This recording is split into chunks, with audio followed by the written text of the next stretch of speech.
Hey, folks, that's right. This is your man, Adolphus A.D. Moore. Well, the Texans season has come to another halt again in the divisional round. Yep, Foxborough. Let's see what last year? What the heck? Last 3 years under D'Amico, it's been stopped at M&T Bank Stadium. It's got stopped at Arrowhead Stadium in Kansas City last year, and now Foxborough. So all I was getting ready, searching for room, flights, and everything going to Denver next week. Nah, I go ahead and get my flights ready and go to San Francisco. But hey, let's final score 28-16, and we getting ready to dig in here and have some fun and let's get this thing The done. Let me Steelers' give a second man. Let me series, see. Nope, wrong it one. looked like what was your Wrong mindset? Because one. it looked Wrong like the one. defense came off the sideline after their second series, and looked like they just it was like a 180 the way they just sort of That's turned a. the game around. Let me At least move. got hold to it and started turning it around. There we go. Yeah, I think yeah. Let me, Elwin. Let me put you on. Add to the scene. All right. There he is.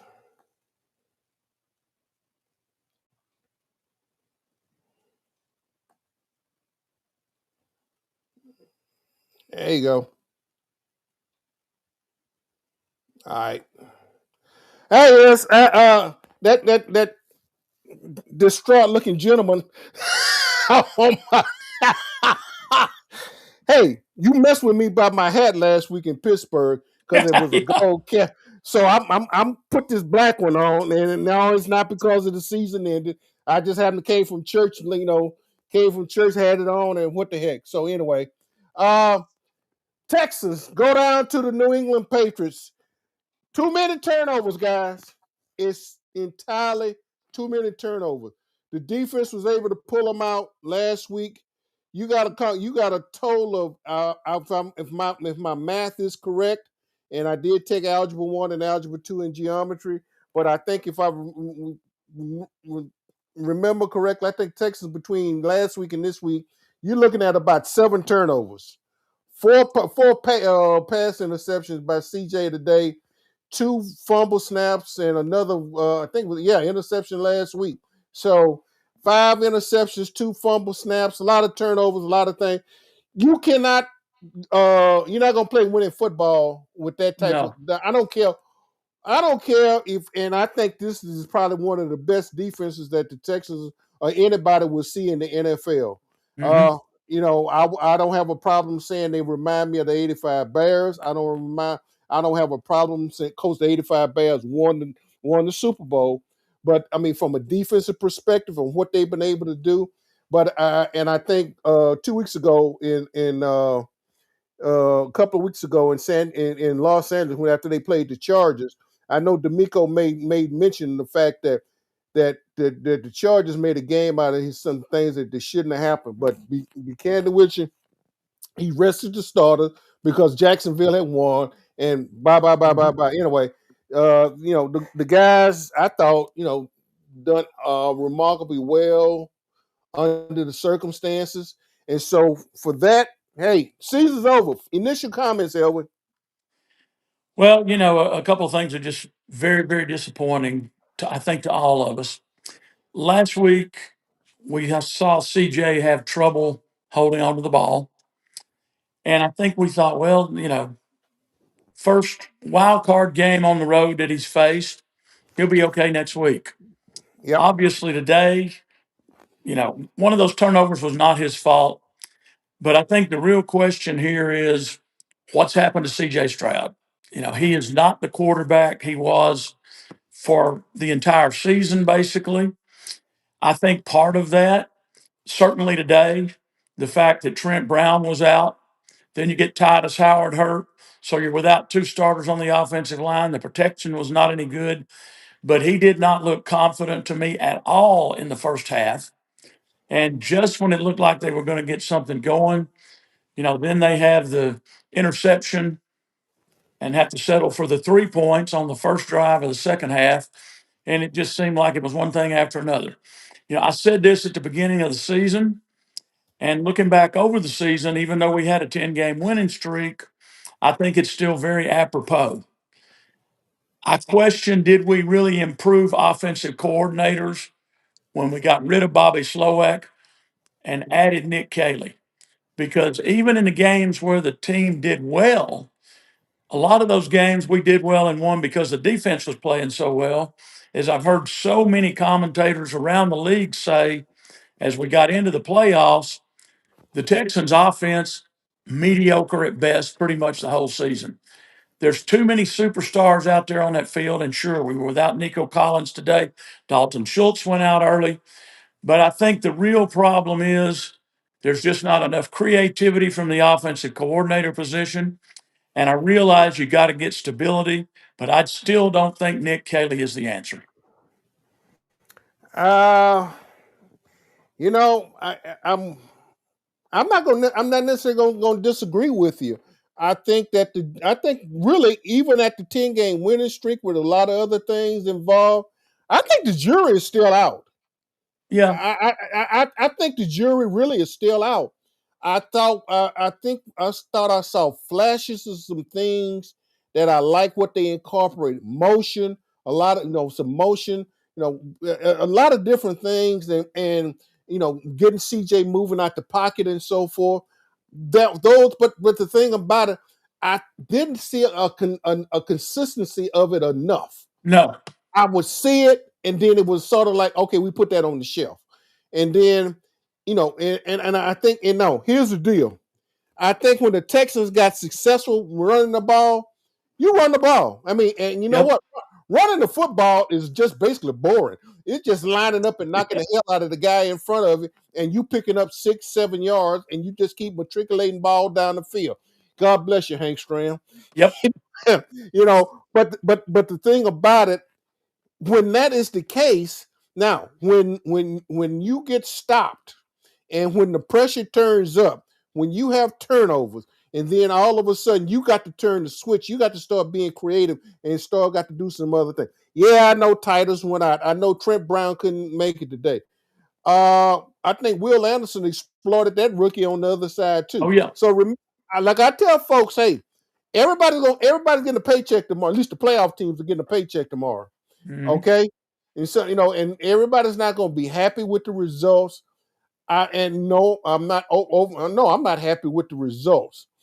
But it was the effort there. Yeah, but the thing about it is something missing. yeah, I'm still. It's something missing. I can't just necessarily reach in there and say this, and this. There was inconsistencies, and I think in order for the Texans to really get past the divisional round, there's got to and here's the thing about it. When they won that game on the road last week, I thought, okay, because to me, yeah, it's easy to play at home. Don't think that the New England Patriots, with the New England Patriots have been able to pull this game off in say Chicago. I'm talking about cold places that's playing outdoors. Yeah, mhm, they used to playing outdoors, but with the pressure that having to be outside under the circumstances, yeah, when you have the momentum with the crowd behind you, whatever the case might be, I thought that the Texans, yeah, it was cold. It was cold, not and probably the same temperature. It wasn't no snow flurries in Pittsburgh last week. But the fact that they were able to weather the whole atmosphere, the whole circumstances, because that again, I think I mentioned to you, that's an intimidating crowd oh yeah, in Pittsburgh. This was an intimidating crowd in Foxborough. But I think when you jump up and then when the crowd get goosed up, you got to do something to calm them down to bring them back. And the Texans, for the most part, they didn't get it done. no, And that's why I come back to we're talking about Nick Caley. And like I say, jury's still out, as far as I'm concerned. I think once we get past, and it's something. And let me just say this: this is something Aziz Al-Shar said to me last week in the locker room after the game. Because when I asked him about them after that second series, how the Texans sort of locked down, to me it sort of went like, hey, after those first 15 plays been script, and everybody's got a feel of it. Okay, this is when your ingenuity comes in. This is when that sheet and that play sheet you running off of, and all them markers and everything that whatever however you got your play sheet fixed. This is when you really got to start showing that you can coach and how to Mm-hmm. counteract some things. And the jury's still out with me. I'll just say that, Elwin. Well, I agree with what you said. There have been some high spots. There were a lot of deep passes this year that we didn't see last year. But just like you say, it's just like a flash in a pan and it is gone. Now, I was very disappointed today to see in that first half that the Texans could not run the ball at all. Now, again, of course, when you're missing two starters, yeah, you're asking some guys to come in that aren't starters, and they're not starters for a reason because they're not as good. But, the only thing about this game, the Texans remained in the game for the better part of the game because of that best defense in several years in the league. The defense kept them in the game, and I still, for the life of me, don't know how that last touchdown pass was caught that the Patriots made. That was unbelievable. As you Oh, know, you without talking about that, it would have been a 5-point game still. you talking about the one the Butte Yeah, Butte. Yeah. over Stingley. Yeah, Yeah. I don't no. know how he caught that ball. Yeah, just pause real quick. Let me go ahead and just interject this. No, this is not the reason that the Texans lost. But No. you know what? Darren, I want to see some more consistency with the officiating. Oh, Lord. Yeah. And, Don't get and me I started on that. no, After the Bills game last night, don't get me started on that. I just want to see some more because I mean, you guys, it's what, 7 officials on the field, plus the ones standing on the sideline, plus the ones in the sky. And I'm seeing obvious. Look, when the guys get past 5 yards and all of a sudden y'all reaching out, and I'm not saying it didn't happen, Lassiter and Stingley, yes, Stingley got called for one. But I mean, that was some obvious things, on the route that, beside the obvious one of reaching out and grabbing Jaden, and I think that was Jaden Higgins that got Higgins. Higgins and them. I mean, not just that was just blatant robbery there, but I'm Oh, talking about absolutely. some other stuff, and so that's it. I'm done with it. I'm not because no, the Titan. I mean Titan. Ooh, the Texans did not. The Texans did not lose this game on account of the officiating today. No, they didn't. The Texans lost this game today because they did not play well enough. The Texans lost this game today because 4 interceptions, and you just don't win it. And then the conditions, everything else. My hats out to Kami Faber. Faber, he hit at that 51-yarder in that conditions. Yep. I was just thinking, hey, just get it close, and then let's see if, because when he hit that 51-yarder, I was just sort of envisioning him lining up, going for a 50+ yard field goal just to get just to solidify a win for the Texans. Yeah, But I could see a 2-point win after that because we were trailing by 5. yeah, yeah. But it went for naught. I thought they came out. They came out. They ran the ball well in that opening series, which was needed. I think that was essential. Yep. If anything, yeah, it got to be boring. But you know what? When you picking up 6 yards a clip, 7 yards a clip, you know what? Bore me to death. I don't Yeah. care. Yeah, just bore me. I'm good with getting bored. I am totally good with being bored. But after that, and it just some things that just ooh, hey, check this one out. CJ seeing ghosts. Okay. I'm giving everybody the opportunity. I'll just say this, and this was brought to my attention. I'm not sure it's been brought to yours, Elwin. Okay. CJ and I've had folks in here and far have asked, is CJ okay after coming back from that concussion? Yeah, it makes you wonder. I'm just sort of wondering about his confidence and his in and watching his feet last week in Pittsburgh, and just Hmm. watching a lot of things, and you just sort of sit there and wonder. I try to I try not to buy off all into it, but you sort of have to want to look at it, and I think it was and one of the few times I really don't listen to broadcasters on the air. I try to keep it down, but even Troy was mentioning about something about his that aura that you need to be walking in and out of Yep. had brought it up. So and you sort of look at him, and I know he's trying to fight through some things, and with all the interceptions and everything, and I know he probably in his head somewhere he's probably sitting there going like, "God, this is last week," but you know what? Season's done. Got won 10 in a row. They did win a game on the road. There's something Hmm. that the Texans heretofore have not done, but you still got to get past the divisional round. That's And true. And another thing, AD, that I don't keep my volume down. I was listening to Troy and Joe on the broadcast on ABC, and I agree with something that Joe brought up.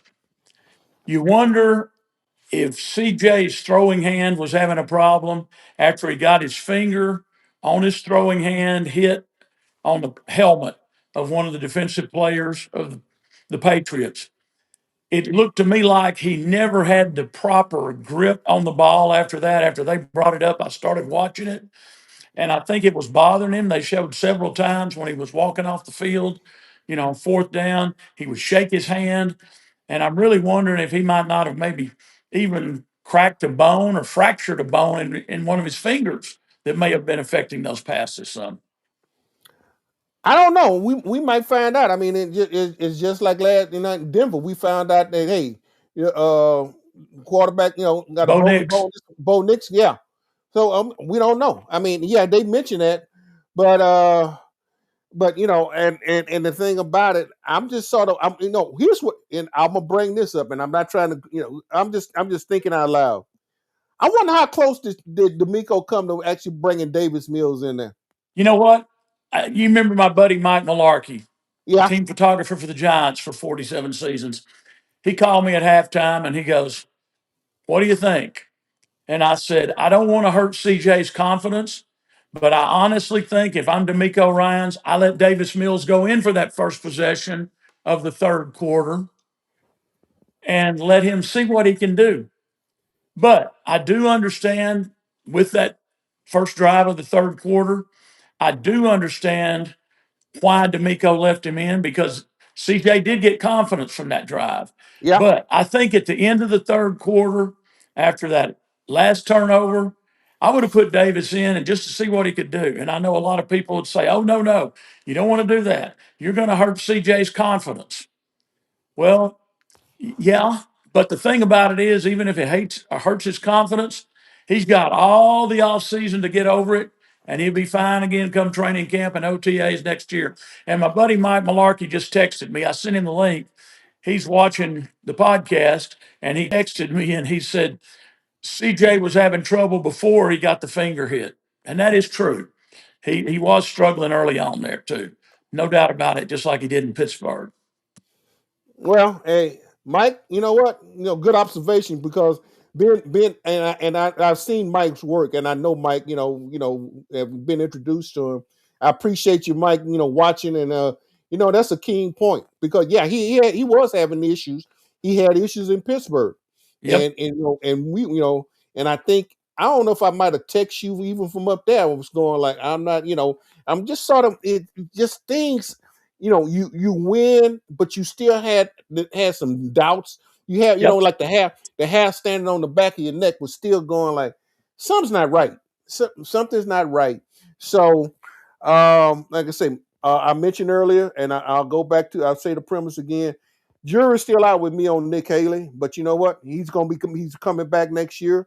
I think, the situation I'm glad, the fact that they had to go on the road. To Oh, me me, I too. think I am glad they had to go on the road. I think this was because it's going to be them against us against them, and I'm talking about us as the team, not me. But I'm talking it was that us against them mentality dealing with that crowd, and I Yep. think this would have been another fine opportunity in the snow. because somebody, a few folks mentioned the fact, well, CJ from California. So what? He went to Ohio State for 4 years. Good night. Give me a break. Yeah. Gets I called mean, up there. yeah. I mean, come on. Every all that the game against the game against their bitter rival University of Michigan, it's always is cold either in Columbus or in Ann Arbor. So okay, whatever. I think we're searching for trying some reason. Bottom line, the reasons are, in my opinion, 7 turnovers in 2 weeks, but the turnovers turned around and bit them in the butt today, and Yep. the defense could not pull them out. No. No. The defense could not pull them out. And Will Anderson, I wondered why he got the All Pro nod over Daniil, but to me, I mean, I guess it wouldn't have looked right for both of them to make first team All Pro. But bottom line, hey, I got give him kudos to him, and but he showed up today. I mean, Daniil Hunter showed up. I thought Togai, I thought Sheldon Rankin, the front seven, even the back end. I think that overall that defense, but at the end of the day, it's the Houston Texans going down to the New England Patriots 28-16. That's it. Yep. They don't split them up.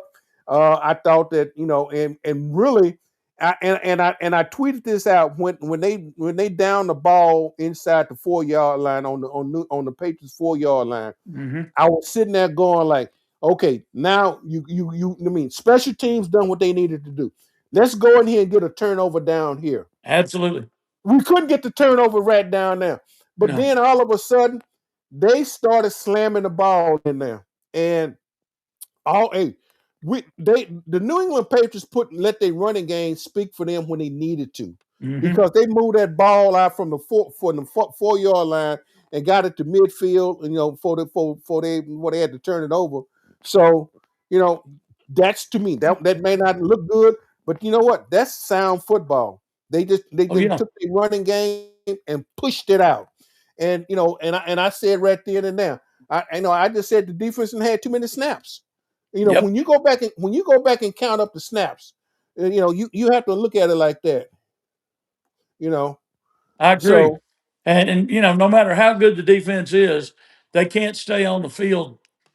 I know they were on the field at least probably 65% of the game today. yeah, And you can't allow that to happen no matter how good your defense is. They got to get some rest. And of course, that is the thing that hurt the Texans, particularly in that first half, is they could not run the ball.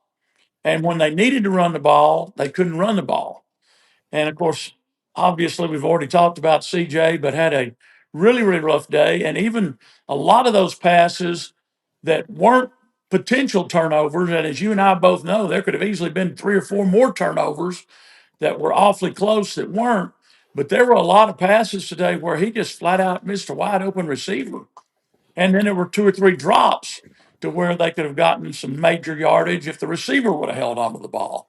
It was just, to me, it was a collective effort, and it was no more CJ's fault than it was the rest of the offense, in my opinion. But certainly he did not have a good game. yeah.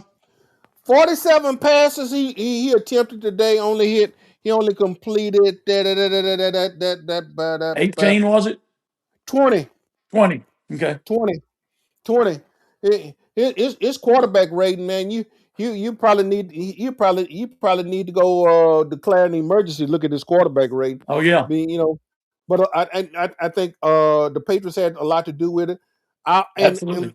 and a couple final points, and we'll get ready to wrap this up. And I probably we'll say hello to one another when we get to San Francisco. You bet. Uh did you think the wide receivers were getting open, or what? I mean, I thought that the new Nico not playing. I think the New England secondary really showed some disrespect to the Texans receivers. I agree. I agree. Totally. It was like they I didn't worry about them. There were several plays when the receivers, just like you said, the receivers were wide open, but either CJ's passes were high, he was rushed, and they ended up short, or the receivers a couple of times just flat drop passes they should have caught. And of course, one of CJ's interceptions went off Hutchins' hands that yeah, should have been yeah. caught. Yeah. By the way, one other quick thing I'll throw in. You told me to keep up with it. The Bears just kicked a field goal, and there are about a minute 15 left till halftime, and it's Chicago 10 and the Rams 7. The Rams scored first. Bears tied it up, and it's 10-7 Chicago now, and the field is almost totally covered with snow. Oh, okay. Well, good old bad weather, and Yeah, and and and now we weren't doing play by play because the NFL they loves it. You can't be going play. We didn't do play by play. You just did a recap. yeah, I just Anyway, recapped. yeah. Okay. They've Good. gone to commercial after all that happened. All right, Evan. Final points, man. This excuse me. This season, put it in the can, man. Good season. Let me have Yep. your high points, your low points, and we'll get ready and wrap it up, man. Well, final points, 10-game winning season, a streak. That was just totally awesome. And especially after starting out 0-3. I know you and I talked after they were 0-3. I talked to John McClain, talked to a number of the other guys down there in the press box. And at 0-3, we thought this team was going downhill. So kudos to D'Amico Ryans, all the coaching staff for getting things turned around. And I will just simply say, I think we all know there's a lot of teams, probably more than half the teams in the NFL.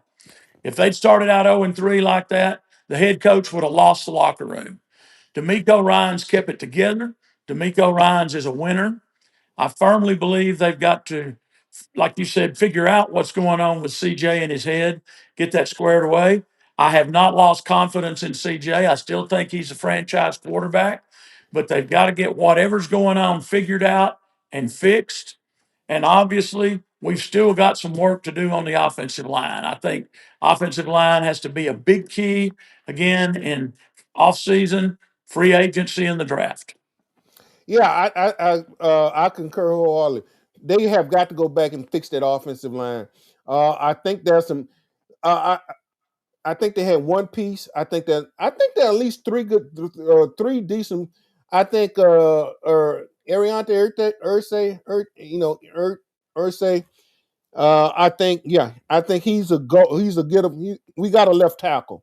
I think we need to figure out where we're gonna leave Titus at and let Titus play a Yep. whole season now. Yep. I think we okay at center position.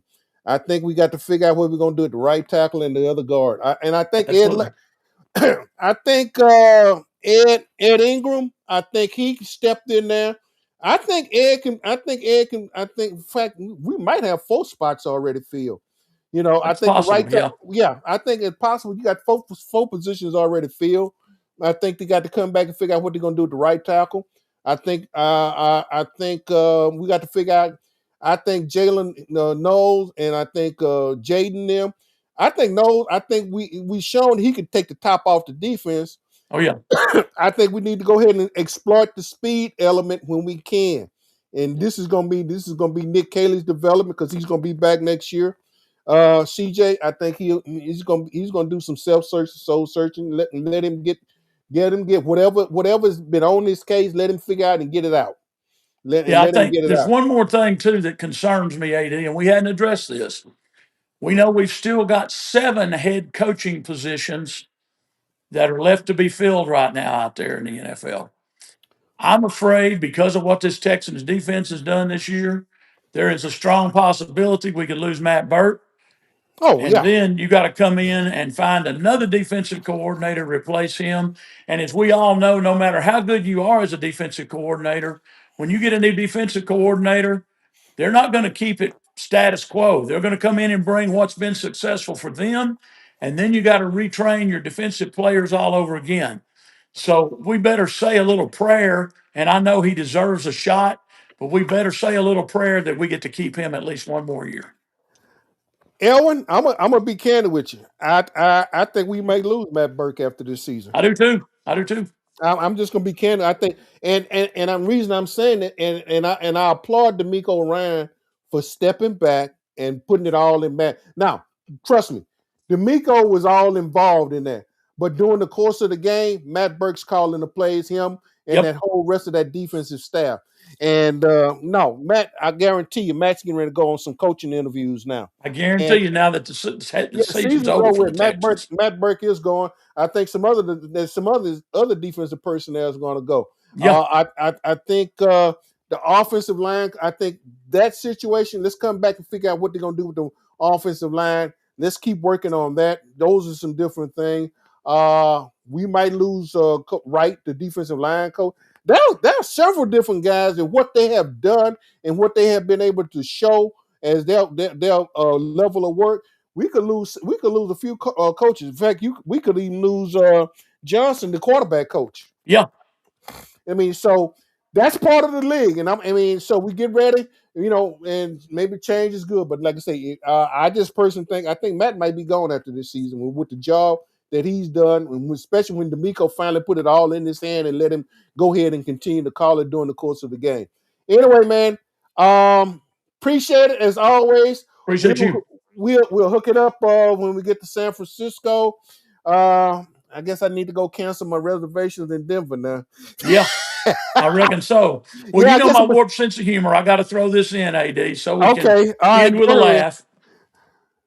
You know the old song of Frank Sinatra, I left my heart in San Francisco. Well, we ain't going to leave our heart in San Francisco because the Texans aren't going to be there, but we just left our hearts in Foxborough. Yeah, doggone it. Hey, but you know what? Here's the thing about it. When I started seeing the snow, one thing I thought about what was the coach who used to be at SMU that would wind up that sent the snowplow out. I was hoping we weren't going to see the snowplow. Yeah. I think they outlawed that after that game. Yeah, I think the NFL did probably go ahead and outlaw that. But anyway, hey man, appreciate it. Appreciate you. No, and hey folks, let me get to this little dilly rat here. Yeah, here we are. Hey man, season's over for the Texans. I appreciate everybody tuning in. As always, I appreciate Elvin and everybody who has come on, my guests and everything. We will be doing some things from Super Bowl 60. Credential Houston Roundball Review is going out there, so we'll be out there in Super Bowl 60 and all the other situations. I appreciate my kudos, my thanks to the Texans communication staff, for everything that they've done, with me and for me and allowing me to, be a part of the media that covers this team from an exhaustive standpoint. And no, it was fun. It's been fun, but the season's over with, and we had to take it. We had to take the bitter with the sweet. Because nobody, and when this time of the year, it's only going to be one winner, and we was thinking this year.